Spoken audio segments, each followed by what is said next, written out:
Trailer हर शनिवार रात 10 बजे सिर्फ डीडी न्यूज पर। Decode presented by KEI Wires and Cables. विकसित भारत का विकसित वायर को powered by Mongia Steel, steel का बादशाह। In association with JK Tyre, Total Control। सभी पशुपालकों की पसंद, देश का नंबर 1 कपिला पशु आहार।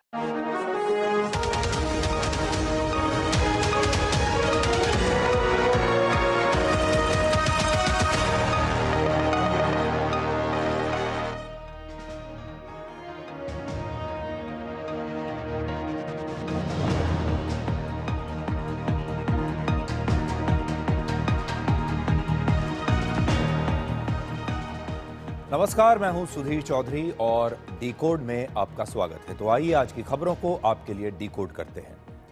आज सबसे पहले आपको वो खबर दिखाएंगे जिसके बारे में हर घर में और हर परिवार में चर्चा हो रही है। दिल्ली के एक बहुत नामी स्कूल में पढ़ने वाले 16 साल के एक बच्चे ने मेट्रो ट्रेन के सामने कूदकर आत्महत्या कर ली। और मुंबई में 19 साल के एक लड़के ने, जो कॉलेज में पढ़ता था, सिर्फ इसलिए आत्महत्या कर ली क्योंकि कुछ लोगों ने मराठी में न बात करने की वजह से ट्रेन में उसके साथ मारपीट की थी। ये दोनों ही हमारी जेन जी के युवा थे। और आज बड़ा सवाल यह है कि हमारे देश की व्यवस्था इस पीढ़ी के बच्चों को समझ क्यों नहीं पा रही है। अब से थोड़ी देर में 16 साल के स्कूली बच्चे शौर्य पाटिल के पिता हमारे साथ होंगे, जिनसे हम ये पूछेंगे कि क्या शौर्य को बचाया जा सकता था। इसके बाद आपको बताएंगे कि लाल किले ब्लास्ट में शामिल आतंकवादी डॉक्टरों के स्लीपर सेल में 200 से ज्यादा डॉक्टर्स हो सकते हैं। जांच में यह भी पता चला है कि इन आतंकवादियों के हैंडलर्स सीमा पार बैठे हुए इन्हें लगातार बम बनाने के वीडियोस भेज रहे थे और इन वीडियोस को टेलीग्राम जैसे एन्क्रिप्टेड ऐप्स के जरिए भेजा जा रहा था, जिन्हें ट्रैक करना बहुत ही मुश्किल है। और आखिर में आपको बताएंगे कि आप वजन घटाने के लिए डाइटिंग करते हैं, जिम जाते हैं, अपने खाने की मात्रा को बिल्कुल कम कर देते हैं और फिर भी आपका वजन कम नहीं होता। इसमें दोष आपका नहीं है, बल्कि बाजार में मिलने वाले पैकेज्ड फूड बनाने वाली उन बड़ी बड़ी कंपनियों का है, जिन्होंने मुनाफा कमाने के लिए आपके शरीर को खोखला कर दिया है। आज एक बहुत बड़ा खुलासा आपके लिए हम करने वाले हैं। लेकिन आज सबसे पहले एक दुख भरी खबर हम आपको देना चाहते हैं। आज दुबई एयर शो में भारतीय वायुसेना का एक तेजस फाइटर जेट क्रैश हो गया। यह हादसा तेजस की एक डेमो फ्लाइट के दौरान हुआ और क्रैश होने से ठीक पहले यह तेजस विमान आसमान में एक लूप बना रहा था और तभी अचानक इसकी ऊंचाई बहुत कम हो गई और वो जमीन से टकराकर क्रैश हो गया। और जमीन पर विमान के गिरते ही उसमें आग लग गई और इस हादसे में पायलट की भी मौत हो गई। भारतीय वायुसेना ने इस हादसे की जांच के लिए एक कोर्ट ऑफ इंक्वायरी का आदेश दिया है और पिछले 24 सालों में वायुसेना का तेजस जेट क्रैश होने की यह सिर्फ दूसरी घटना है। इस समय सोशल मीडिया पर इन तस्वीरों की बहुत चर्चा हो रही है और हमारे देश के दुश्मन made in India Tejas aircraft के खिलाफ अब एक नया नैरेटिव गढ़ रहे हैं। तेजस को बदनाम करने की कोशिश हो रही है, इंडियन एयरफोर्स को बदनाम करने की कोशिश हो रही है और हथियारों के बाजार में मेड इन इंडिया जो हथियार हैं, खास तौर पर जो तेजस है, हमारी छवि को नुकसान पहुंचाने की कोशिशें शुरू हो गई हैं। इस हादसे के बाद तेजस को लेकर अब एक नकारात्मक छवि बनाने की कोशिश हो रही है। लेकिन आज मैं आप सबको यह बताना चाहता हूं कि ऐसा पहली बार नहीं हुआ है जब एयर शो में इस तरह की कोई दुर्घटना हुई हो। इससे पहले दुनिया भर में अलग अलग बड़े बड़े एयर शोज के दौरान दुनिया के बेहतरीन, आधुनिक और एडवांस्ड फाइटर जेट्स क्रैश हो चुके हैं। आज हम आपके लिए ये डिकोड करेंगे कि दुनिया के सबसे सुरक्षित विमानों में से एक तेजस कैसे क्रैश हुआ। लेकिन उससे पहले आप आज की इन तस्वीरों को देखिए।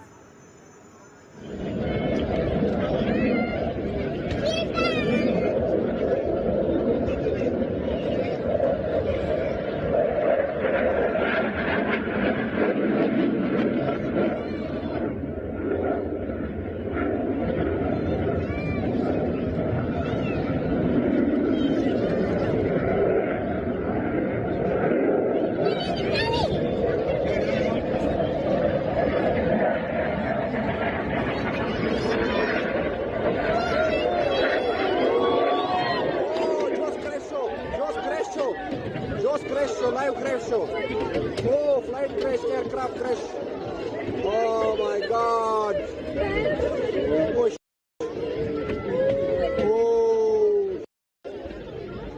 airline crash show, live crash show. Aircraft crash, live crash.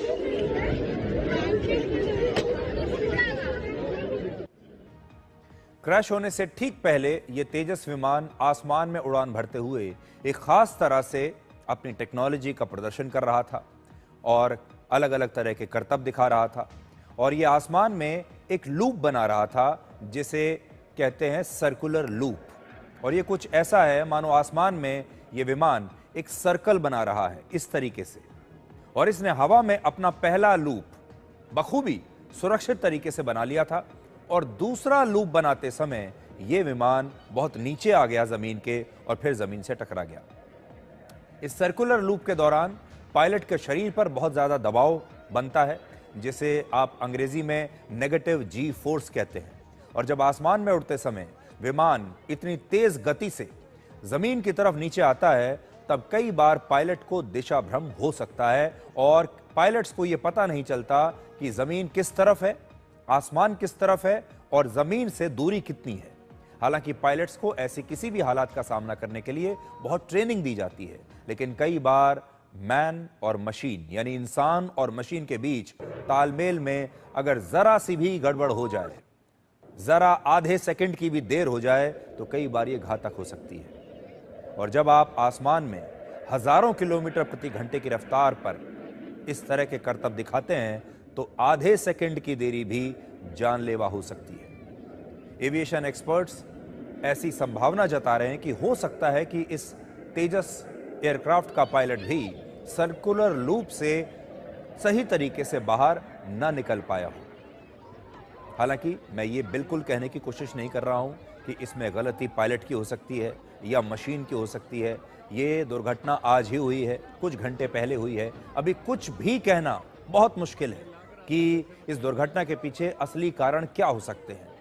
Technology का कोई कारण हो सकता है, विमान में कोई गड़बड़ी हुई है, अंदाजा लगाने में कोई गड़बड़ी हुई है, ये सारी संभावनाएं हैं और हो सकता है कि असली वजह कुछ और निकले। फिलहाल भारतीय वायुसेना ने इस हादसे की जांच शुरू कर दी है, जिसमें जब ये जांच पूरी हो जाएगी उसके बाद इसका सच सामने आएगा। इस दौरान ये तस्वीर आप देख सकते हैं, जिस सर्कुलर लूप की हम बात कर रहे थे, एक लूप बनाने की ये एयरक्राफ्ट कोशिश कर रहा है। एक लूप इसने बिल्कुल ठीक तरीके से बना लिया था और दूसरा लूप बनाते समय ये जमीन के बहुत निकट आ गया, बहुत करीब आ गया और उसके बाद ये एयरक्राफ्ट क्रैश हो गया। सोचिए, वर्ष 2001 में तेजस ने अपनी पहली उड़ान भरी थी और ये तेजस की सिर्फ दूसरी दुर्घटना है। इससे पहले पिछले साल वर्ष 2024 में राजस्थान के जैसलमेर में इंजन फेल होने की वजह से एक तेजस क्रैश हुआ था और उस समय पायलट ने समय रहते ही इजेक्ट कर लिया था। 24 वर्षों में सिर्फ 2 बार तेजस क्रैश हुआ है और इस विमान में GEF 404 इंजन लगा हुआ है, जिसे अमेरिका की एक कंपनी बनाती है जिसका नाम है जनरल इलेक्ट्रिक, यानी GE कंपनी का इसमें इंजन लगा हुआ था। और भारतीय वायुसेना के लिए तेजस एक बहुत ही महत्वपूर्ण विमान है। अब तक हमारी वायुसेना 220 तेजस फाइटर जेट्स का ऑर्डर प्लेस कर चुकी है, जिसमें से 39 विमान वायुसेना को मिल चुके हैं। जहां पर यह दुर्घटना हुई है यानी दुबई एयर शो, ये दुनिया के सबसे बड़े डिफेंस शोज में से एक है। इसमें दुनिया के 115 देशों की हथियार बनाने वाली बड़ी बड़ी अंतर्राष्ट्रीय कंपनियां शामिल हुई हैं और यहां सभी देशों के फाइटर जेट्स अपना बेस्ट दिखाने की कोशिश करते हैं ताकि दुनिया के दूसरे देश इन्हें खरीदें। यानी यहां ये सारे एयरक्राफ्ट बनाने वाली कंपनियां अपने बेहतरीन एयरक्राफ्ट्स को शोकेस करती हैं ताकि इन्हें और खरीदार मिले। लेकिन कभी कभार इंसान और मशीन के बीच का संतुलन बिगड़ जाता है और सोचिए, इसी तेजस विमान ने कल भी इसी एयर शो के दौरान शानदार प्रदर्शन किया था और तब लोगों ने बहुत तालियां बजाई थी। ऐसा हादसा पहली बार नहीं हुआ है। दुनिया के बड़े बड़े देशों के शानदार फाइटर जेट्स भी कई बार क्रैश हो चुके हैं। सिर्फ 3 महीने पहले ही पोलैंड की वायुसेना का एक F-16 फाइटर जेट एक एयर शो के दौरान रिहर्सल करते हुए ऐसे ही क्रैश हुआ था। इस दुर्घटना में विमान के पायलट की भी मौत हो गई थी। आप उसकी तस्वीरें देखिए।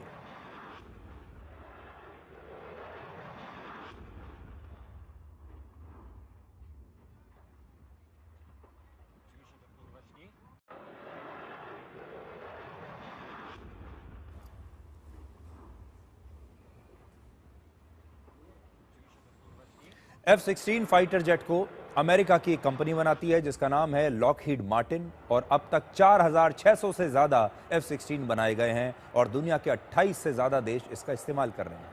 पाकिस्तान की वायुसेना के पास भी F-16 विमान है और 2015 में ब्रिटेन की वायुसेना का एक पुराना फाइटर जेट हॉकर हंटर ऐसे ही क्रैश हो गया था और ये एयरक्राफ्ट भी सर्कुलर लूप बनाने की कोशिश कर रहा था और तब इस दुर्घटना में 11 लोगों की मौत हुई थी और 16 घायल हुए थे। वो भी तस्वीर आप देखिए।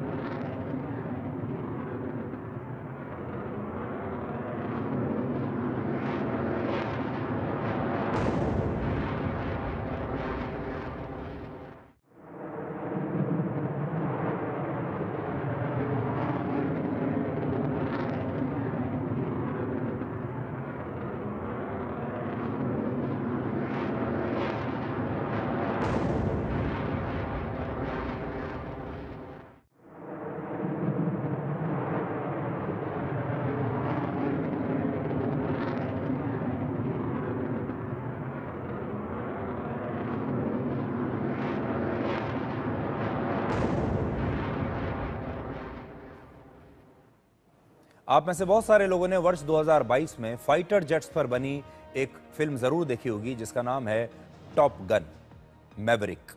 इस फिल्म के लिए मशहूर एक्टर टॉम क्रूज को जिस फाइटर जेट के पायलट ने ट्रेनिंग दी थी, पिछले वर्ष अमेरिका में एक एयर शो के दौरान ऐसे ही हादसे में उस पायलट की मौत हो गई। और आप बहुत सारे लोगों ने रोल्स रॉयस का नाम जरूर सुना होगा जो गाड़ियां बनाती है, लेकिन गाड़ियों के अलावा ये एयरक्राफ्ट के जेट इंजन्स भी बनाती है कंपनी। और वर्ष 1910 में इस कंपनी के को फाउंडर चार्ल्स रोल्स की एक एयर शो के दौरान विमान हादसे में मौत हो गई थी। ये ब्रिटेन के पहले व्यक्ति हैं जिनकी एक विमान हादसे में मौत हुई थी।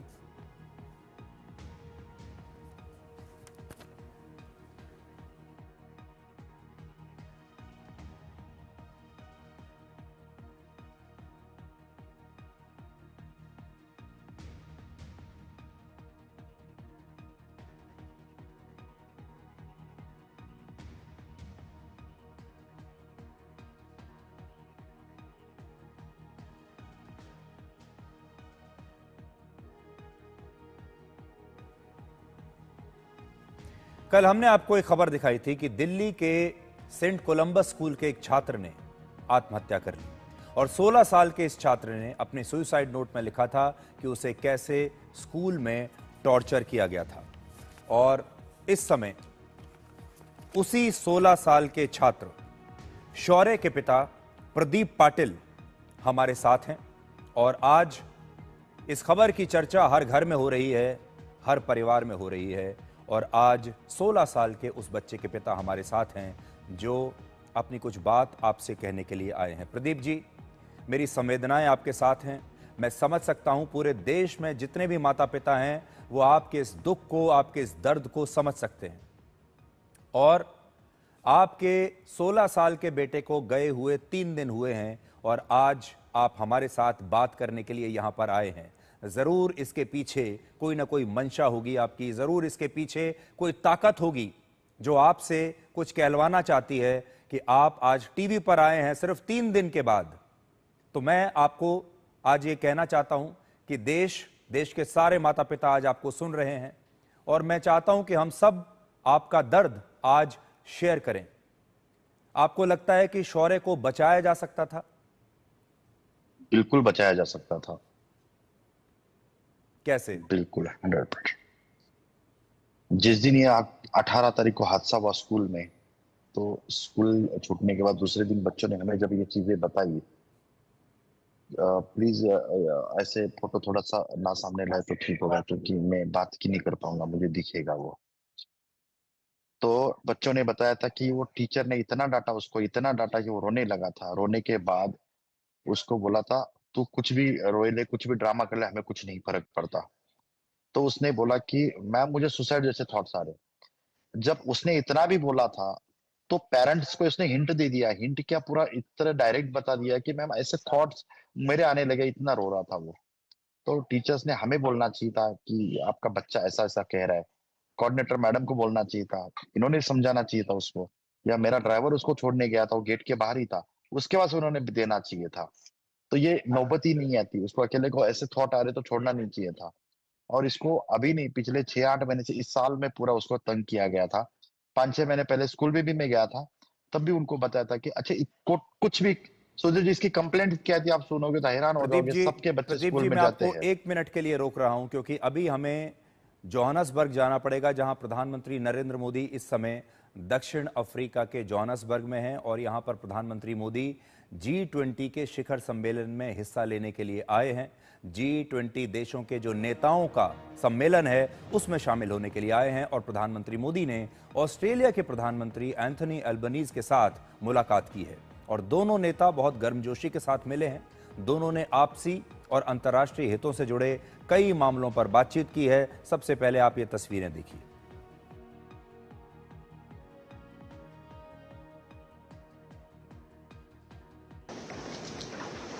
फिर से एक बार आपको मिलने का अवसर मिला। कल आपके विदेश मंत्री भारत में थे तो काफी विस्तार से कई विषयों पर उनकी भी चर्चाएं हुई हैं।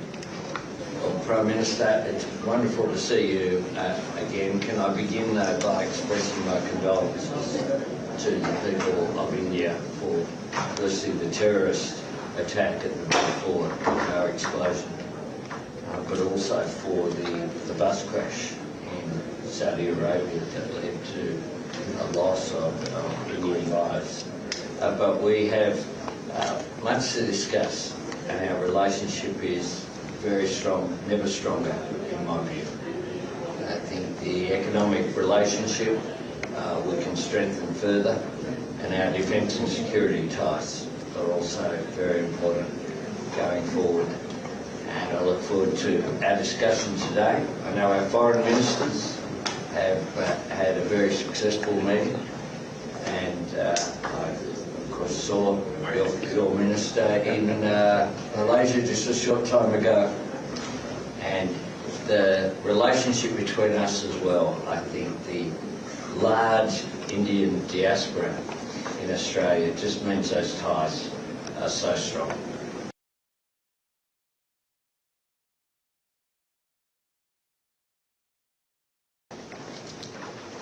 फिर से एक बार आपको मिलने का अवसर मिला। कल आपके विदेश मंत्री भारत में थे तो काफी विस्तार से कई विषयों पर उनकी भी चर्चाएं हुई हैं।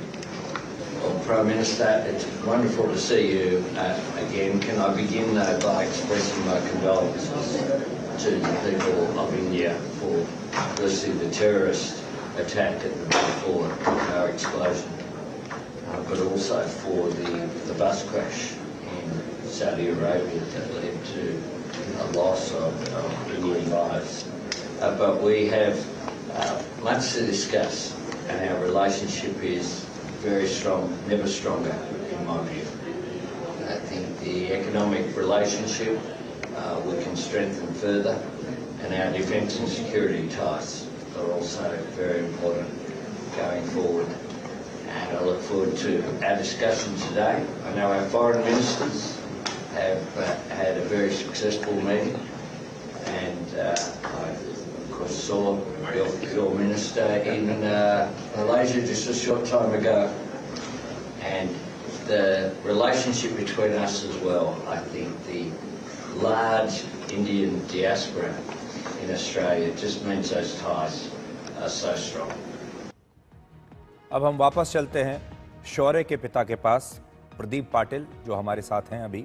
और प्रदीप जी से हम बात कर रहे थे उनके 16 साल के बच्चे के बारे में। प्रदीप जी, आप चाहते थे कि हम शौर्य की पिक्चर तस्वीर ना लगाएं स्क्रीन पर, हमने उसको हटा दिया है।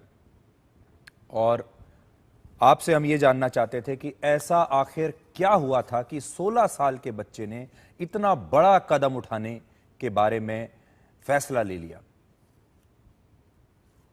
हमें भी विश्वास नहीं हो रहा, क्योंकि मंडे को ही हमारी बात हुई थी कि स्कूल हम चेंज करेंगे। 10th क्लास में बच्चा पढ़ता था सीबीएसई बोर्ड का, और स्कूल के पास 20 मार्क होते हैं इनको देने के लिए, 20 मार्क्स।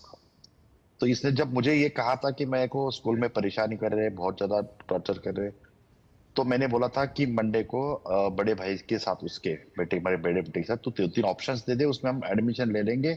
अब सिर्फ 10 दिन बचे हैं, उस 10 दिन में तो स्कूल चला जा, उसके बाद एग्जाम हो जाएगी, फिर तेरे को जाने की जरूरत नहीं है। और मंडे को रात को 12:30 बजे तक हम साथ में ही थे। ट्यूसडे को मेरे मम्मी का एक ऑपरेशन था, इसीलिए हम कोल्हापुर आए थे मम्मी के पास।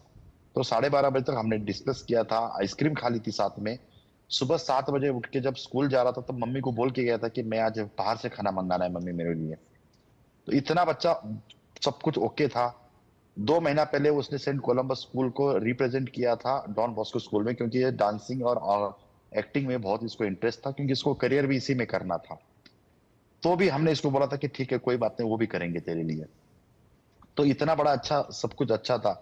आपने इसकी शायद सुसाइड नोट देखी होगी। सुसाइड नोट में इसने इसी तरह से लिखा हुआ है, मेरे बॉडी के ऑर्गन्स जिसको जरूरत है उसको दे देना, जिसके काम आएंगे। उसने माता पिता से माफी मांगी है। इतना बच्चा मैच्योर से लिख रहा है, और हम सोच नहीं सकते। उसने आखिरी इच्छा यही बताई है कि मेरे बेटे को, मेरे को जस्टिस मिलना चाहिए, मेरी तरह और किसी बच्चे ने सुसाइड नहीं करना चाहिए, मतलब मेरी तरह से और कोई शौर्य नहीं बनना चाहिए, मुझे जस्टिस चाहिए। इसीलिए हम इतनी बड़ी मूवमेंट चला रहे हैं, और आप भी हमारे साथ खड़े हो, इसीलिए उसको जरूर न्याय मिलेगा और उसकी इच्छा पूरी होगी। जी प्रदीप जी, बिल्कुल हम आपके साथ हैं। ज़रूर चाहेंगे कि शौर्य जो चाहता था उसकी आखिरी इच्छा पूरी होनी चाहिए। और मैं आपको मेरा अनुभव बताता हूँ। मैं शौर्य का ये सुसाइड नोट अभी भी मेरे हाथ में, मैं कल इसको पढ़कर सुना रहा था, मेरे हाथ कांप रहे थे और मेरी आवाज़ कांप रही थी कि उस 16 साल के बच्चे ने ये सब कैसे लिखा होगा। मैं ये अंदाज़ा लगाने की कोशिश कर रहा हूँ कि वो कितने तनाव में होगा जब उसने इस सुसाइड नोट को लिखा होगा। अंदाज़ा लगाना मुश्किल है कि 16 साल का बच्चा ये तय कर ले कि वो अपनी ज़िंदगी ख़त्म करना चाहता है, सुसाइड नोट लिखता है और फिर ट्रेन के सामने कूद जाता है। और आप बता रहे हैं कि आपने कहा था उसको कि 10 दिन के बाद आप उसे स्कूल से निकाल लेंगे। ऐसा क्या हुआ कि वो 10 दिन का भी इंतजार नहीं कर पाया? क्योंकि ट्यूसडे को जो टीचर ने उसको गुस्सा किया और डांटा, रोते हुए सब बच्चों के सामने जो इंसल्ट किया, वो इंसल्ट वो बर्दाश्त नहीं कर पाया, जहां तक मुझे लग रहा है। और वो टीचर कितना रूड थी, और उसका हेडमास्टर के सामने हुआ था उसका। मैं और एक आपको एग्जांपल बता देता हूँ। कल की बात थी, कल जब प्रोटेस्ट कर रहे थे तो 2 लोगों को स्कूल के अंदर बुलाया था आपकी मांग के लिए। तो 2, एक जेंट्स और एक लेडीज, 2 जन गए थे। तो उन्होंने जब बोला कि आपके स्कूल के टीचर्स के नाम लिखे, इनको आपने सस्पेंड करना चाहिए, तो उनका ये जवाब था, आप सुन के हैरान हो जाओगे, ऐसा कोई भी किसी का भी नाम लेके सुसाइड करेगा तो हम क्या उसके ऊपर एक्शन लेंगे? क्या हमें भी इन्वेस्टिगेशन करना पड़ेगा? ये उनका राइट, ये आंसर था। तो जो लेडी थी उन्होंने ये बोला उनको, माधुरी जी ने, कि आप एक काम करो, आपके बच्चे को आप मारो और मेरा नाम लिखो सुसाइड में, आपको कैसा लगेगा? मतलब आज भी उनका जो बिहेवियर है बहुत रूड है।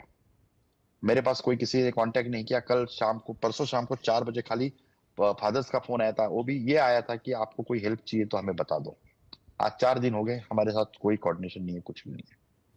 ये सब कितने दिन से चल रहा था, और क्या कभी वो घर आकर आपसे ये शेयर करता था कि वो कितना परेशान है, और कभी आपको ऐसा लगा कि वो इतना एक्सट्रीम कदम उठा सकता है? हमें ऐसा नहीं लगा था कि इतना एक्सट्रीम लेवल वो उठाएगा, क्योंकि वो बहुत ही स्ट्रांग था। स्कूल का मॉनिटर भी था वो। तो सारे बच्चों ने अभी जो इंटरव्यू दिया उसमें बताया था कि वो हमारे लिए स्टैंड लेता था बच्चों के लिए। इतना बड़ा अच्छा उसका मतलब स्ट्रांग था वो, और इतनी बड़ी स्टेप लेगा ऐसा हमें कभी सोचा भी नहीं था, सपने में भी नहीं सोचा था। लेकिन उस दिन इतना बहुत बड़ा कुछ हुआ होगा, तभी तो उसने ये स्टेप लिया होगा। जी, ऐसा क्या रहा होगा कि इस बच्चे को ही इतना सिंगल आउट किया जा रहा था उस स्कूल में? सही बताऊं तो मेरा थोड़ा सा प्रोफाइल ओपन है। मैं सोशल एक्टिविस्ट हूँ, बिजनेस के साथ मैं देखता हूँ। तो मतलब हिंदू के लिए मूवमेंट चलाता हूँ।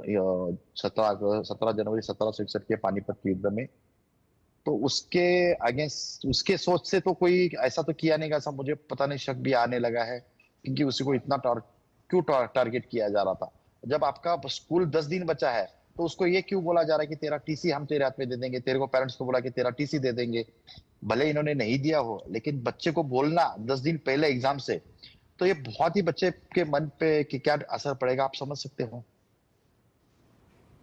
तो आप ये कहने की कोशिश कर रहे हैं कि आपकी जो विचारधारा है, हिंदुत्व विचारधारा आपकी है, और आपने अपने बच्चे को एक क्रिश्चियन स्कूल में डाला, इसलिए भी हो सकता है कि आपके बच्चे को सिंगल आउट किया जा रहा था? मुझे ऐसा लगने लगा है कि कहीं ना कहीं उसको टारगेट किया गया है। जी, तो आज आपको ऐसा लगता है कि आपने एक क्रिश्चियन स्कूल में अपने बच्चे को डालकर एक गलती की थी? आज मुझे ऐसा महसूस होने लगा है, जी, क्योंकि जिस तरह से उनका रिप्लाई भी आ रहा है और उन्होंने कोई कांटेक्ट नहीं किया हमारे साथ, इससे हमें लगता है कि अगर उनको थोड़ा सा भी अपोलोज होता तो हमारे साथ कांटेक्ट करते। गिल्टी फील, देखो हमें भी पता है जो बच्चा गया वो नहीं कोई दे सकता, लेकिन उन्होंने आना चाहिए था, अपोलो करना चाहिए था, अपोलोज करना चाहिए था कि नहीं होना चाहिए था ऐसा, लेकिन वैसा कुछ भी नहीं हुआ उनकी तरफ से। जी। मैं अखबार में पढ़ रहा था कि जो मेट्रो स्टेशन पर जो सीसीटीवी कैमरे की फुटेज मिली है, वो अचानक से स्कूल के बाद मेट्रो स्टेशन चला गया, जबकि उसे सीधे घर आना था, और आप शायद गाड़ी भेजते थे उसे पिक करने के लिए। हाँ, मेरा ड्राइवर उसको ड्रॉप करने और पिक करने के लिए जाता था, लेकिन उस दिन वो दूसरे गेट से निकल करके मेट्रो स्टेशन की तरफ चला गया। आर के आश्रम मेट्रो में बैठ के वो राजेंद्र प्लेस मेट्रो स्टेशन पे गया और वहां से उसने जंप मारी है, कूदा है। जी, उस दिन स्कूल जाते समय सुबह उसने कभी आपको कुछ ऐसी कोई इंडिकेशन देने की कोशिश की? आपको कहीं लगा कि आज, खास तौर पर आज के दिन बहुत ज्यादा परेशान है? कुछ भी ऐसा नहीं लगा, बिल्कुल नहीं लगा। वो खुद ही बोल के गया कि आज मेरे को बाहर से लंच मंगाना है, इतना सारा बोल के गया वो। इसका मतलब उस दिन स्कूल में जरूर कुछ ऐसा हुआ होगा जिसकी वजह से उसने ये कदम उठाया है। स्कूल में कोई ऐसा ट्रिगर पॉइंट हुआ होगा। बिल्कुल, उसी दिन का ही कोई ना कोई ऐसा ट्रिगर पॉइंट होगा कि उसने इतना बड़ा कदम उठाया है। एक बच्चा है सरदार जी असमेर, वो उसको पकड़ रहा था कि तो चल कोई बात नहीं मेरे गाड़ी से चल ले, उसको उसने धक्का मार करके उससे वो चला गया। और सरदार ने असमेर ने फोन करके मेरी वाइफ को बता दिया कि आज शौर्य मेरे साथ आ नहीं रहा था, वो जो धक्का मार करके चला गया और मेट्रो की तरफ चला गया। जी, क्या बहुत सेंसिटिव था, बहुत संवेदनशील था शौर्य? इतना संवेदनशील नहीं था, बहुत ही एक्टिव था वो, बहुत ही एक्टिव था। उसको डांस इतना पसंद था और सबके साथ मिलजुलने वाला था वो। तो जब आपको ये खबर मिली होगी जिस समय, आपको तो यकीन ही नहीं हुआ होगा कि वो ऐसा कर भी सकता है। मुझे विश्वास ही नहीं हुआ। मुझे सबसे पहले किसी अननोन का फोन है कि आपका बेटा यहाँ पे रेलवे मेट्रो स्टेशन पे गिरा है। तो मैंने बोला उसको हॉस्पिटल लेके जाओ, और मेरी वाइफ या हमारे ऑफिस का मैनेजर कोई भी आ जाएगा आपके पास। तब तक तो मुझे पता ही नहीं था कि इतना बड़ा एक्सीडेंट हुआ और इतना बड़ा हो सकता है। लेकिन उसके 15 से 20 मिनट, आधे घंटे के बाद मेरे डॉक्टर से बात हुई तो मुझे फोन आया, तो उन्होंने बोला कि वो आपके बीच में नहीं रहा। जी, मैं आज आपसे जो बातचीत कर रहा हूं, ये देश भर के माता पिता के लिए कर रहा हूं, सारे परिवारों के लिए कर रहा हूं, और आपसे उन सब के बिहाफ पर मैं ये जानना चाहता हूं कि ये जो हुआ, बदकिस्मती है कि ये आपके साथ हुआ, लेकिन इसके पीछे देश भर के माता पिता के लिए इसमें क्या सीख छिपी हुई है? मैं आपके माध्यम से सभी माता पिताओं को और सभी बच्चों को, स्टूडेंट्स को एक संदेश देना चाहता हूं। मेरा बेटा तो चला गया, शौर्य चला गया, लेकिन बच्चों को अगर कोई तकलीफ है तो उन्होंने अपने माता पिता के साथ शेयर करनी चाहिए, अपने भाई के साथ शेयर करनी चाहिए। इतना बड़ा स्टेप नहीं उठाना चाहिए। अपने माता पिता ने भी अपने बच्चों के ऊपर प्रेशर नहीं देना चाहिए, उनके साथ भी एज अ फ्रेंड की तरह रहना चाहिए, और कोई भी दिक्कत हो तो उनके साथ शेयर करना चाहिए। और इसके साथ में टीचर्स को भी, सभी स्कूल्स के टीचर्स को भी एक आपकी तरफ माध्यम से एक विनती करता हूं, बच्चों के साथ आप एज ए टीचर के साथ टीचर तो रहना ही चाहिए, गार्डियन की तरह भी रहना चाहिए और एक दोस्त की तरह भी रहना चाहिए। वो बच्चे, हम जैसे बिजनेसमैन के बच्चे हमारे घर पास, फादर्स के पास कितने रहते, 2 से 3 घंटा, क्योंकि हम सुबह 9-10 बजे जाते तो उठते तो बच्चे स्कूल गए होते सुबह 7 बजे, और 8-9 बजे हम वापस आते तो बच्चे बस 2 घंटा हमारे साथ होते हैं, और सबसे ज्यादा स्कूल में रहते हैं। तो जो भी मुसीबत है दोस्तों के साथ बात करके या टीचर्स के साथ बात करके ही उनको शेयर करनी चाहिए, ताकि ये किसी का भी बच्चा ऐसा ना हो। मेरे शौर्य ने मुझे जो बोला है कि मेरी तरह और किसी बच्चे के साथ ना हो, इसीलिए मैं अगर कोई और बच्चा ऐसा करता है तो उसको भी मैं शौर्य की तरह देखूंगा, और ये नहीं होना चाहिए। ऐसा किसी ने भी अपना शौर्य नहीं खोना चाहिए। इसीलिए मैं सबको विनती करता हूँ कि इस मूवमेंट में शामिल हो जाइए। कल इंडिया गेट पे कैंडल मार्च भी निकाला गया है इसी के लिए, उसमें भी शामिल हो जाइए। और सभी स्कूलों को एक बार समझना चाहिए कि ऐसा नहीं करना चाहिए। जो स्कूल अपना प्रशासन नहीं संभाल पाते उनको गवर्नमेंट को हैंड ओवर करना चाहिए। जी, आखिरी सवाल छोटा सा आपसे मैं पूछना चाहता हूं, आपको लगता है कि आजकल के जो हमारे बच्चे हैं वो भी कुछ अलग तरीके से बिहेव कर रहे हैं? आप देखिए, जब हम लोग बड़े हो रहे थे तब शायद इतनी सेंसिटिविटीज नहीं थी। अभी आजकल के बच्चे या तो सोशल मीडिया से बहुत ज्यादा उनका एक्सपोजर लेवल बहुत हाई है, प्रेशर बहुत ज्यादा है, स्कूल जो है वो एक फैक्ट्री की तरह बन गए हैं, इतना हाई प्रेशर माहौल है चारों तरफ बच्चों के कि अब के जो बच्चे हैं ये थोड़े अलग तरीके से बिहेव कर रहे हैं। बिल्कुल आपने सही बात बोली। हम जब छोटे थे तो स्कूल में हमें मारते थे, पीटते थे, और घर पे अगर हमारी हिम्मत भी नहीं होती थी कि हमें मारा है बोलने की, क्योंकि अगर हमें मार दिया बोल देते तो हमारे घर वाले ही हमें पीटते थे कि तूने कुछ जरूर गलत किया होगा, और वो डबल और मार देते थे। लेकिन अभी के बच्चे बहुत सेंसिटिव है। ये मारने की बात तो छोड़ो, इनकी ये सहनशीलता इतनी कम हो गई है, ये कुछ इंसल्ट भी बर्दाश्त नहीं कर पा रहे। तो ये इसके बारे में भी हमने बहुत, बच्चों ने भी और हमारे पेरेंट्स ने भी बहुत चीजें सोचनी चाहिए।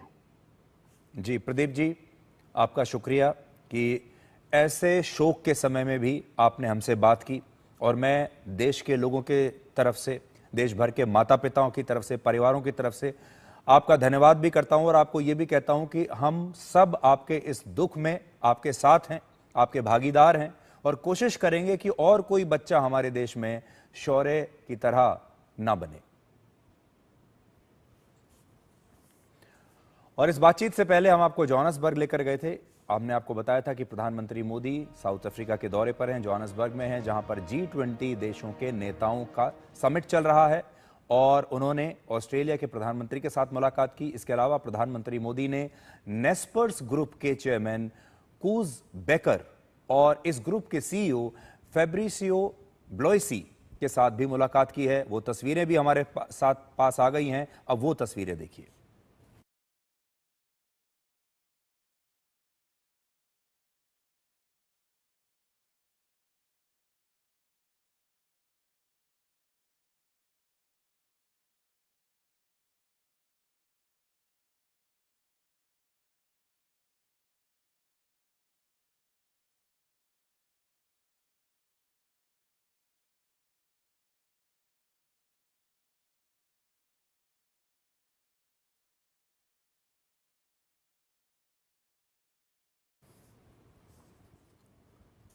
आज हम अपने देश की जेन जी के बारे में बात कर रहे हैं। थोड़ी देर पहले हमने आपको बताया था कि दिल्ली में 10वीं क्लास में एक बहुत ही बड़े पब्लिक स्कूल में पढ़ने वाला 16 साल का बच्चा आत्महत्या कर लेता है, क्योंकि वो स्कूल में परेशान है और उसने ये कहा कि उसके टीचर्स उसे परेशान कर रहे हैं। उसी दिन जिस दिन शौर्य ने आत्महत्या की है, यानी 18 नवंबर को, उसी दिन मुंबई में भी एक ऐसी ही घटना हुई है। 18 नवंबर को ही 19 वर्ष के एक छात्र अर्णव खैरे ने मुंबई में आत्महत्या कर ली। और क्यों की? वो इसलिए क्योंकि उस दिन वो मुंबई में लोकल ट्रेन में सफर कर रहा था, और अर्णव के पिता का कहना है कि इस दौरान ट्रेन में भीड़ होने की वजह से उसकी कुछ लोगों के साथ बहस हो गई। बहस के दौरान वो हिंदी में बात कर रहा था और लोगों ने उसे मराठी में बोलने को कहा ये मुंबई है, यहां पर आपको मराठी में बात करनी पड़ेगी, जबकि ये बच्चा हिंदी में बात कर रहा था। और सिर्फ इसलिए इस बच्चे की, 19 साल का बच्चा जो कॉलेज में फर्स्ट ईयर का छात्र था, कुछ लोगों ने ट्रेन में इसकी पिटाई की। इस घटना के बाद इस बच्चे ने अपने पिता से फोन पर बात की और बताया कि वो बहुत तनाव में है, वो बहुत स्ट्रेस में है। बाद में वो घर आया और घर आने के बाद इस बच्चे ने आत्महत्या कर ली। ध्यान देने वाली बात यह है कि ये लड़का खुद भी मराठी था, मराठी भाषा अच्छी तरह से जानता था, और हमारे नेताओं के लिए एक बहुत बड़ी सीख है कि वोट के लिए वो कुछ भी मुद्दा बना देते हैं। आप जानते हैं महाराष्ट्र में, मुंबई में आजकल ये मराठी का मुद्दा बहुत चल रहा है। कुछ पार्टियों के नेता हैं जो जाते हैं, लोगों की पिटाई करते हैं और कहते हैं कि नहीं, मराठी में बात कीजिए, क्योंकि उन्हें वोट चाहिए। ये एक राजनीतिक मुद्दा है, उन्हें वीडियो बनाने हैं, उन्हें वोट लेने हैं, उन्हें चुनाव जीतने हैं। लेकिन इस प्रकार के लोग ये कभी नहीं सोचते कि जो काम वो कर रहे हैं जमीन पर उसका कितना बुरा असर होता है, कैसे लोग इसका शिकार होते हैं। महाराष्ट्र में मराठी भाषा को तो मुद्दा बना दिया गया और इसी की वजह से आज इस मुद्दे की वजह से एक युवा ने आत्महत्या कर ली। और इस पूरे मामले पर इस बच्चे के पिता का क्या कहना है, आप सुनिए। सर, माझा मुलगा अर्णव खैरे नेहमीप्रमाणे कॉलेजला जायला निघाला। सकाळी इथे त्याचा फर्स्ट क्लासचा पास असतो, तो पास संपला होता म्हणून त्याने सेकंड क्लासचं तिकीट घेतलं आणि सेकंड क्लासचं तिकीट घेऊन तो जनरल डब्यातून प्रवास करत होता। प्रवास करताना पुढे प्रवास चालू झाला त्याचा कल्याणवरून आणि मग त्याच्या पुढे एक हिंदी भाषिक मुलगा होता, समोर एक हिंदी भाषिक व्यक्ती होती। त्या हिंदी भाषिक व्यक्तीला त्याने त्याचा प्रेशर येत होता त्याच्यावर, ट्रेनमध्ये जशी धक्काबुक्की लागते ना तसं धक्का लागत होता, म्हणून त्याला तो हिंदीतून म्हणाला की भाई थोड़ा आप मेरे पे प्रेशर आ रहा है, थोड़ा आप आगे धक्का दो। तर त्याने बाजूची लोक होती ना त्याने त्याला कानाखाली वगैरे मारलं आणि त्याला सांगितलं की तुला मराठी बोलायला लाज वाटते का? तो म्हणतो अरे मी मराठीच आहे। तो म्हणतो नाही मराठी असं तर तुला मराठी बोलायला लाज वाटते का? त्याला मारहाण केली। तो देखिए ये बच्चा बहुत संवेदनशील होगा, सेंसिटिव बच्चा था। सिर्फ मराठी के मुद्दे पर कुछ लोगों ने अपमान किया, मारपीट की और इस बच्चे ने घर जाकर आत्महत्या कर ली। ये बच्चा 19 साल का था। 16 साल का जो दिल्ली का बच्चा है उसका स्कूल में अपमान हुआ, टीचर्स उसे परेशान कर रहे थे और सोचिए कितना बड़ा कदम उसने उठा लिया। वो गया और ट्रेन के सामने कूद गया। एक 16 साल का बच्चा दिल्ली का, एक 19 साल का बच्चा मुंबई का। इन दोनों बच्चों के सुसाइड से आज हमारे देश के सामने, हमारे समाज के सामने कुछ गंभीर सवाल खड़े होते हैं। पहला, आजकल स्कूल एक फैक्ट्री की तरह बनते जा रहे हैं। क्या स्कूलों में टीचर्स अब गाइड कम और कंट्रोलर ज्यादा बनते जा रहे हैं? क्या अनुशासन के नाम पर बच्चों पर मानसिक दबाव बढ़ रहा है? अच्छे नंबर लाने के लिए मानसिक दबाव बढ़ रहा है, अच्छा परफॉर्म करने के लिए उनके ऊपर यह दबाव बढ़ रहा है और इसीलिए अब स्कूलों का मायने ही एक प्रकार से बदल चुका है। इसलिए पहली बात तो यह है कि जो लोग स्कूल चला रहे हैं, यानी जो हमारी स्कूल की व्यवस्था है, उसे अब बदलने की आवश्यकता है क्योंकि हमारी जेन जी बदल चुकी है। दूसरा मुद्दा यह है कि क्या जेन जी ज्यादा संवेदनशील हो गई है, ज्यादा सेंसिटिव है, या फिर हमारा समाज, हमारी व्यवस्था उन्हें समझने में फेल हो रहा है? क्या उनकी सहनशीलता हमारे समाज की, अब उस पर सवाल उठाया जाए? बच्चों की सहनशीलता पर सवाल उठाया जाए? क्या बच्चे अब कम सहनशील हो गए हैं? क्या वो मदद मांगना अपनी कमजोरी समझते हैं? और बड़ी बात यह है कि जो वो मदद मांग भी रहे हैं, क्या वो मदद उन्हें उपलब्ध भी है या नहीं? तीसरा पॉइंट, क्या आज के माता पिता जेन जी की भावनाओं को ठीक से समझ भी पा रहे हैं या नहीं? क्या उनकी मानसिक स्थिति को नजरअंदाज किया जा रहा है? और चौथा सबसे बड़ा सवाल, क्या इंटरनेट और सोशल मीडिया ने भी युवाओं पर मानसिक दबाव बढ़ा दिया है? युवाओं की एक अलग प्रकार की कंडीशनिंग कर दी है, क्योंकि वर्चुअल दुनिया में दोस्त बहुत सारे हैं, लेकिन असली दुनिया में असली दोस्त शायद कोई भी नहीं है और बच्चों को इस बात का एहसास बहुत देर में होता है। इसलिए आज देश भर के माता पिताओं से, परिवारों से हम यही कहेंगे, आपके घर में अगर बच्चे हैं उन्हें संभाल कर रखिए, आपके घर में युवा हैं उन्हें संभाल कर रखिए। युवा बदल रहे हैं, बच्चे बदल रहे हैं, आसपास का माहौल तेजी से बदल रहा है, इसलिए आपको भी बदलना होगा। अपनी संवेदनशीलताओं को आपको बदलना होगा, उन्हें नई फाइन ट्यूनिंग आपको देनी होगी और आपको अपने बच्चे के आज के ज़माने के जो नए मुद्दे हैं, उनका जो तनाव है, उनके जो दबाव हैं, उसे आपको ठीक से समझना पड़ेगा। चाहे वो हमारी सरकारें हों, हमारे स्कूल कॉलेज हों या फिर घर हों, सबको एक नया बदलाव लाना पड़ेगा। अब बात करते हैं अल फलाह यूनिवर्सिटी की, जिसे लेकर बड़ी खबर यह आ रही है कि आतंकी डॉक्टरों के नेटवर्क में सिर्फ 5 से 6 डॉक्टर्स ही नहीं थे, बल्कि ये संख्या कहीं ज्यादा हो सकती है। इस यूनिवर्सिटी के 200 से ज्यादा डॉक्टर्स, लेक्चरर्स और स्टाफ पर जांच एजेंसियों की नजर है और ऐसा बताया जा रहा है कि 10 नवंबर को लाल किले पर ब्लास्ट के बाद इनमें से कई लोग अचानक अल फलाह यूनिवर्सिटी का कैंपस छोड़कर गायब हो गए हैं और अब इनकी तलाश की जा रही है। जांच एजेंसियां अब यह पता लगाने की कोशिश कर रही हैं कि ब्लास्ट के बाद कितने लोग इस यूनिवर्सिटी को छोड़कर अचानक गायब हो चुके हैं, अचानक जा चुके हैं। और ऐसा शक है कि इनमें से कुछ लोग डॉक्टर्स के स्लीपर सेल से जुड़े हुए हो सकते हैं, वही स्लीपर सेल जिसने लाल किले के पास ब्लास्ट किया और जो भारत में सबसे बड़े आतंकी हमले की प्लानिंग कर रहे थे। अब तक 1000 से ज्यादा लोगों से पूछताछ हो चुकी है और इसमें से कई लोगों ने अपना मोबाइल डेटा भी डिलीट कर दिया है और अब इसकी भी जांच की जा रही है। जांच एजेंसियां ये पता लगा रही हैं कि क्या अल फला यूनिवर्सिटी के अंदर ही कोई ऐसा हैंडलर भी मौजूद था जो वहीं यूनिवर्सिटी कैंपस से ही इस पूरे आतंकी नेटवर्क को कंट्रोल कर रहा था और यही हैंडलर पाकिस्तान, पीओके और अफगानिस्तान में बैठे आतंकवादियों से लगातार बातचीत करके पूरे हमले की प्लानिंग कर रहा था। 10 नवंबर के ब्लास्ट के बाद ही यह सवाल पूछा जा रहा था कि आखिर दिल्ली के लाल किले जैसे सुरक्षित स्थान पर यह बम लाने में कामयाब हुए कैसे, आखिर यह बम बनाया कैसे। तो अब यह पता चला है कि आतंकी डॉक्टरों का नेटवर्क बम बनाने के लिए एक DIY मॉडल पर काम कर रहा था। DIY का मतलब होता है डू इट योरसेल्फ, यानी खुद से कोई काम करना। और यह आतंकवादी खुद से बॉम्ब बना रहे थे और ये वीडियो देखकर खुद ही बॉम्ब बनाना सीख रहे थे। जांच एजेंसियों के मुताबिक विदेशी हैंडलर्स ने इन आतंकी डॉक्टरों को 40 से ज्यादा बम बनाने के वीडियोस भेजे। ये वीडियोस YouTube के किसी ट्यूटोरियल के थे जिसमें बम बनाने के तरीकों को बहुत बारीकी से समझाया गया था और बम बनाने के वीडियोस को टेलीग्राम और सिग्नल जैसे एन्क्रिप्टेड ऐप्स के जरिए भेजा जा रहा था जिन्हें ट्रैक करना बहुत मुश्किल होता है, इसीलिए इन्हें ट्रैक नहीं किया जा सका।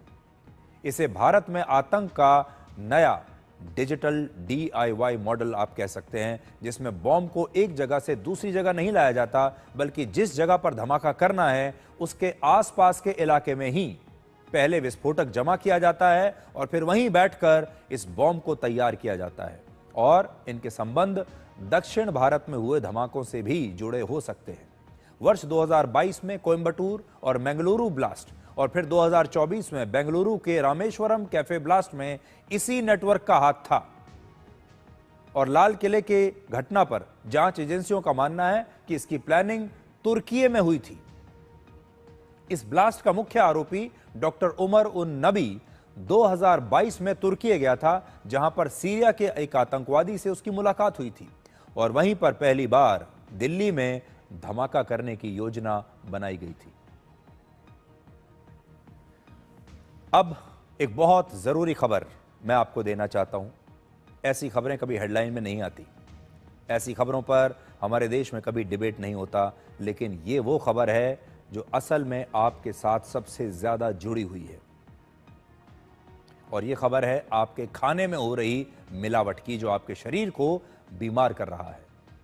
क्या आपने कभी नोट किया है कि आप अपना वजन घटाने की पूरी कोशिश करते हैं, डाइटिंग करते हैं, खाने की मात्रा कम कर देते हैं, एक्सरसाइज करते हैं, डाइटिशियन से स्पेशल डाइट चार्ट बनवाते हैं, लेकिन फिर भी ना वजन कम होता है और ना शरीर में फिटनेस आती है।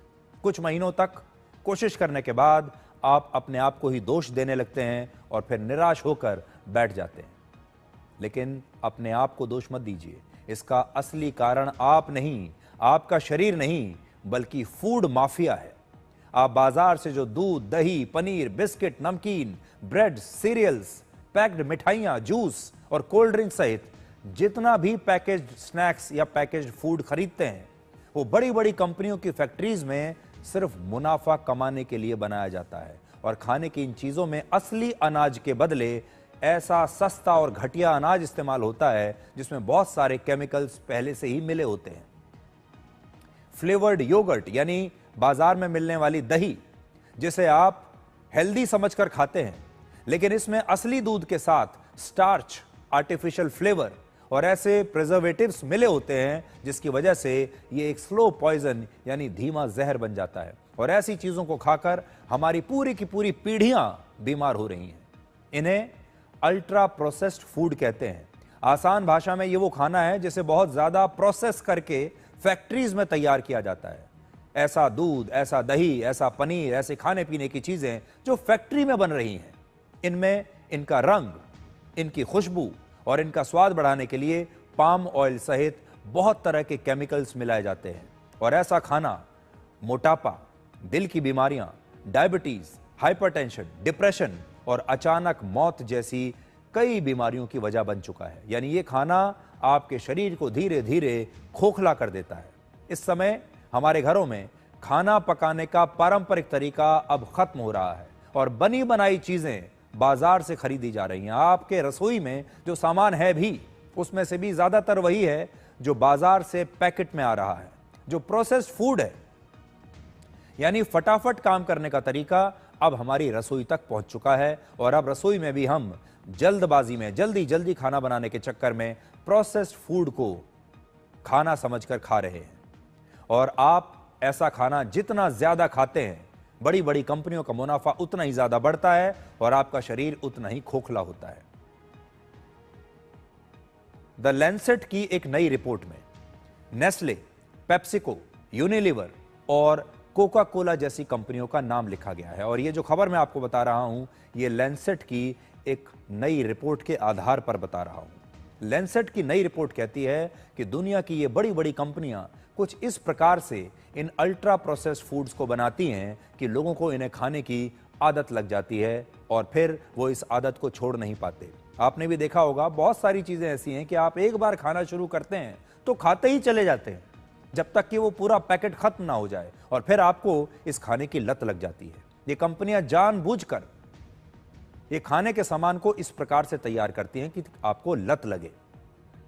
ये कंपनियां अपने प्रोडक्ट्स का जमकर विज्ञापन करती हैं, जिसकी वजह से परंपरागत और हेल्दी खाना आपकी थाली से धीरे धीरे बाहर हो रहा है। यानी लोग अब असली और प्राकृतिक खाना हटाकर पूरी तरह से अल्ट्रा प्रोसेस्ड फूड खाने लगे हैं। अमेरिका, यूके और ऑस्ट्रेलिया में वहां के घरों में इस्तेमाल होने वाले कुल भोजन का लगभग 50% हिस्सा अब अल्ट्रा प्रोसेस्ड फूड है। और अब हमारे देश में भी ये लोगों के खान पान का एक बड़ा हिस्सा बन गया है।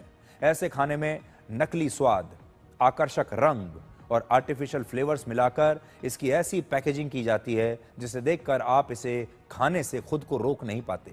दुकान पर जाते हैं, आकर्षक पैक आप देखते हैं और आपका मन करता है कि अभी खरीद के अपनी रसोई में रख ले।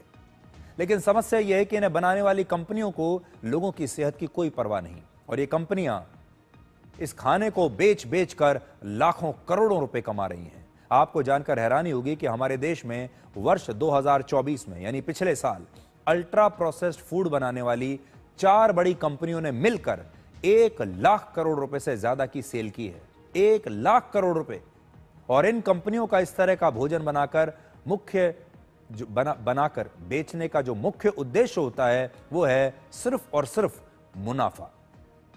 जैसे उदाहरण के तौर पर बाजार में 1 किलोग्राम सामान्य दही की कीमत लगभग 77 रुपए है, लेकिन सिर्फ 85 ग्राम फ्लेवर्ड योगर्ट की कीमत 60 रुपए है।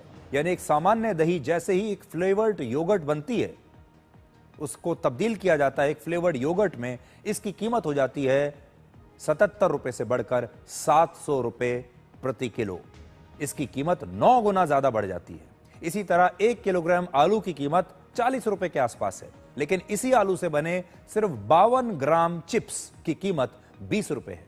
जबकि 1 किलोग्राम आलू से आप घर में इससे करीब 19 गुना ज्यादा चिप्स बना सकते हैं अगर आप अपने घर में बनाएं। आपको याद होगा, आज से कुछ समय पहले तक हमारे घरों में आलू हम लेकर आते थे और चिप्स हमारी रसोई में बनते थे।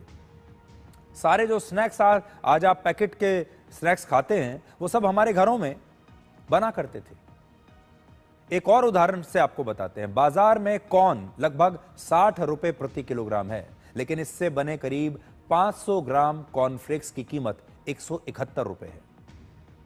तो 60 रुपए किलो में आप कॉर्न खरीद सकते हैं, लेकिन जैसे ही आप कॉर्नफ्लेक्स खाते हैं अपने नाश्ते में, इसकी कीमत हो जाती है 171 रुपए 500 ग्राम की। मैं आपको कुछ सामान्य ब्रांड्स के बारे में बता रहा हूं और यह कीमत थोड़ी ज्यादा या कम भी हो सकती है, लेकिन सामान्य तौर पर कुछ इस प्रकार से मैं आपको बता रहा हूं बाजार में क्या मिल रहा है।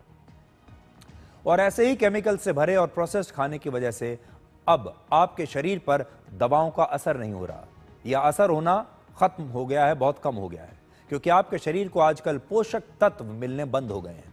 जब आपका शरीर बीमारियों से लड़ने के काबिल नहीं रहता, तब डॉक्टर्स छोटी छोटी बीमारियों पर भी आपको एंटीबायोटिक्स खाने के लिए कहते हैं, क्योंकि आपका शरीर इन बीमारियों से लड़ नहीं सकता, इसलिए एंटीबायोटिक्स देने पड़ते हैं।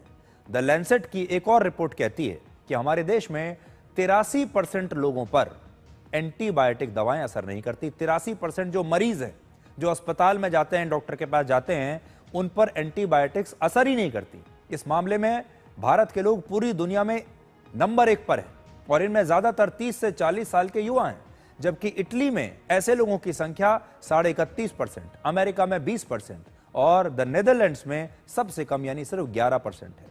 डराने वाली बात यह है कि वर्ष 2035 तक यानी अब से 10 साल के बाद तक 98% भारतीयों पर एंटीबायोटिक्स का असर होना बंद हो जाएगा। ये एक ऐसी स्थिति है जिसमें आपके शरीर में मौजूद बैक्टीरिया, वायरस, फंगस या पैरासाइट्स एंटीबायोटिक दवाओं से बचना सीख लेते हैं, यानी छोटी सर्दी खांसी से लेकर साधारण इन्फेक्शन भी आपके लिए जानलेवा बन जाएगा।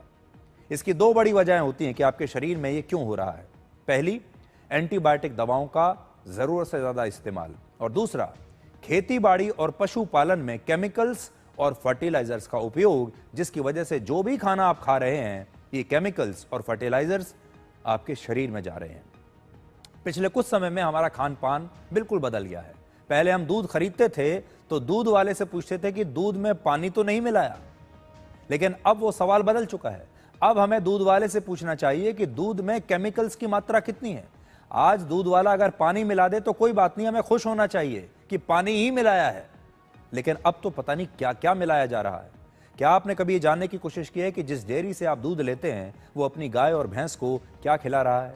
हमारे देश में गाय और भैंस को इंजेक्शंस के जरिए अब हार्मोन्स दिए जाते हैं ताकि वो ज्यादा दूध दें, उनकी उत्पादकता बढ़ जाए।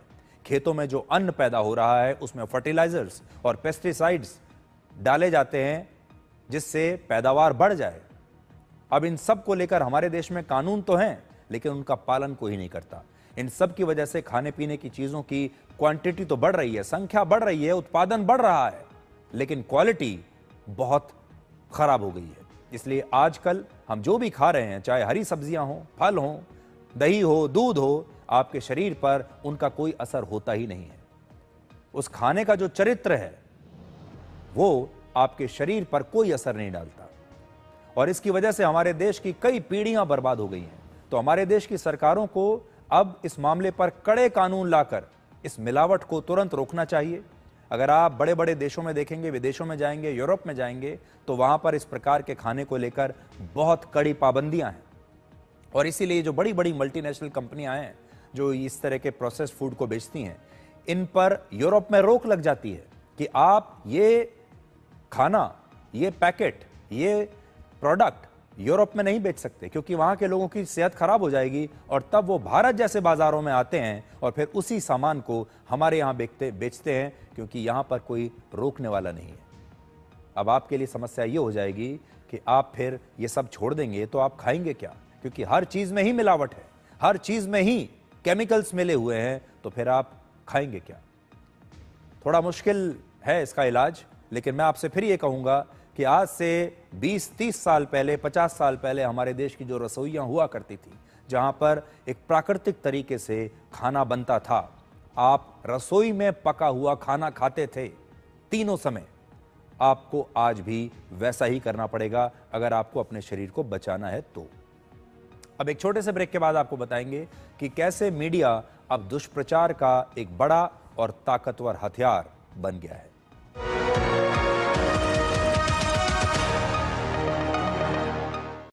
कौन है जो जोड़े देश को? विकसित भारत का विकसित वायर। हिंदुस्तान मिले हिंदुस्तान से, जय हो विजय हो, देश हो विदेश हो, जेके हो। देश का टायर जेके टायर। बच्चों को सर्टिफिकेट मिले तो कितना अच्छा लगता है ना, और अगर आपके आटे को भी मिले तो? गेहूं की क्वालिटी, आटे की शुद्धता, रोटी की सॉफ्टनेस के लिए सर्टिफिकेट अगर होता तो है ना। आशीर्वाद आटा का क्वालिटी सर्टिफिकेट, पैक स्कैन करो, खुद चेक करो। आशीर्वाद आटा, क्वालिटी का वादा, लिख के ले लो। गोल्डी मसाले के 100 ग्राम के स्पेशल पैक्स में फ्रेशनेस, लॉक है, ऐसे गोल्डी मसाले जहां जाएं रिश्ते बनाए। कौन है जो जोड़े देश को? विकसित भारत का विकसित वायर।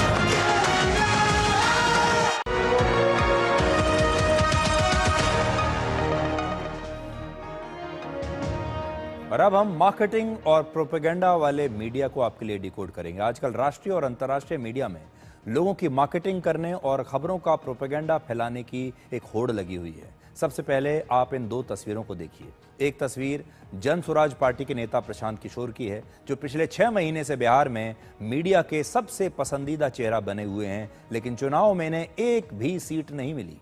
इसके बाद उन्होंने हार के प्रायश्चित के लिए उपवास किया और उस उपवास को भी जबरदस्त मीडिया कवरेज मिला।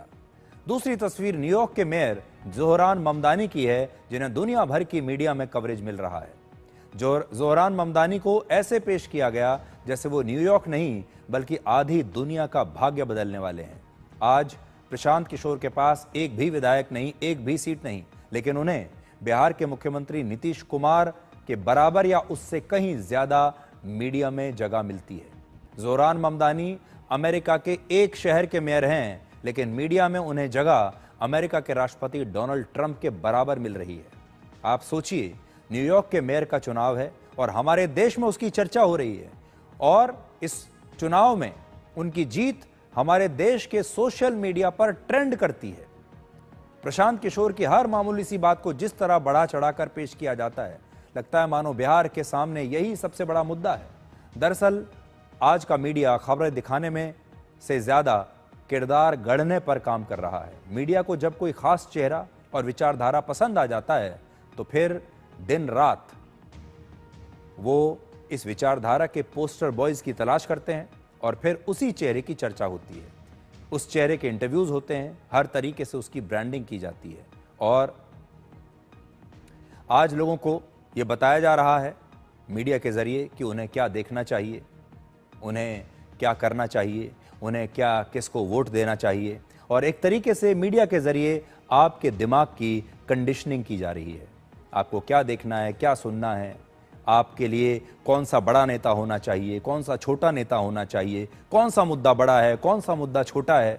आज मीडिया जनता को ये बताने की कोशिश करता है, यानी जनता की सोच को रीप्रोग्राम किया जा रहा है, आपको रीबूट किया जा रहा है। और मजे की बात यह है कि ये सब कुछ फ्री प्रेस के नाम पर होता है। आज सबसे बड़ा खतरा ये नहीं है कि खबरें और विश्लेषण थोड़ी देर से मिलें, बल्कि मार्केटिंग और प्रोपेगेंडा वाली ये मीडिया कवरेज उससे भी कहीं ज्यादा चिंताजनक बात है। तो आज आपको ये सोचना होगा कि कुछ किरदार, कुछ लोग, कुछ चेहरे और कुछ मुद्दे जरूरत से ज्यादा बड़े बना दिए जाते हैं, और जो उससे भी बड़े चेहरे हैं, जो उससे भी ज्यादा महत्वपूर्ण विचारधाराएं हैं, जो उससे भी बड़े मुद्दे हैं, उन्हें जानबूझकर छोटा बना दिया जाता है, गैर जरूरी बना दिया जाता है। और यही बहुत बड़ा मीडिया आपके साथ कर रहा है। अब एक छोटे से ब्रेक के बाद आपको डिकोड जिंदगी में दिखाएंगे आज का विचार।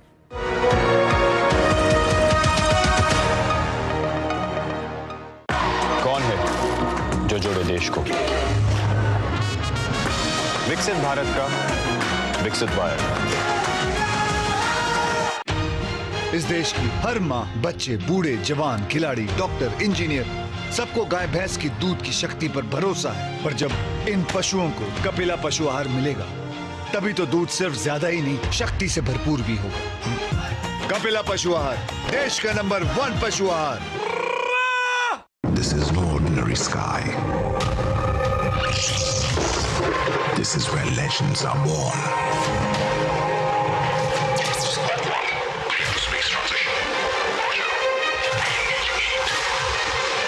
In the vast expanse above, the Indian Air Force reigns. Unseen, unstoppable, unmatched. The Indian Air Force to be a cut above. कौन है जो जोड़े देश को? विकसित भारत का विकसित वायर।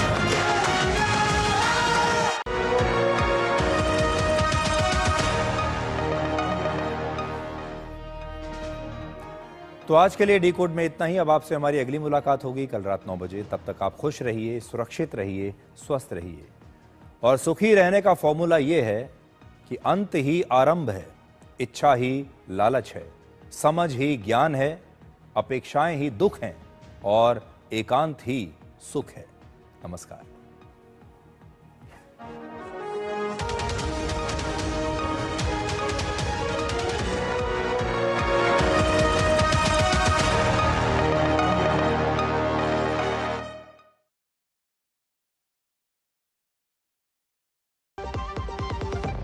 हींग देना, वो वाली।